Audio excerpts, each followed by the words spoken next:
हगवणे, लता राजेंद्र हगवणे, करिश्मा राजेंद्र हगवणे या 3 आरोपींना अटक करण्यात आली. राजेंद्र तुकाराम बुवा हगवणे हा बेपत्ता आहे, फरार आहे. सुशील राजेंद्र हगवणे हा फरार आहे. त्यांचा शोध घेण्याचं काम चाललेलं आहे. 3 टीम आहे, अजून टीम वाढवायला सांगितल्या. यातील महिलेचं बाळ जनक वय 9 महिन्याचं आहे. ते महिलेचे वडील आनंदराव साहेबराव कसपटे यांच्या ताब्यात काळजी व संगोपनासाठी सुपूर्द केले.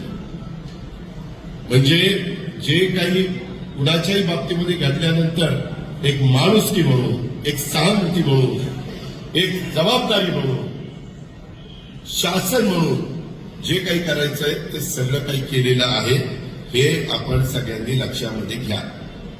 पण मी बघतोय चॅनलला अजित पवारांचा पक्ष काय म्हणजे आम्ही एवढे सगळे आता ह्याच्यातले काही माझ्या पक्षाचे सभासद आहेत. ह्याच्यात जर कोणी चूक केली तर माझा काय संबंध आहे? मी चुकारायला सांगतो. चूक केली तर माझा जवळचा असला तरी पोलिसांना सांगतो याला टायरमध्ये सोडू नको सगळ्यांना. करा पुन्हा गोल गोल गोकुळ सोबत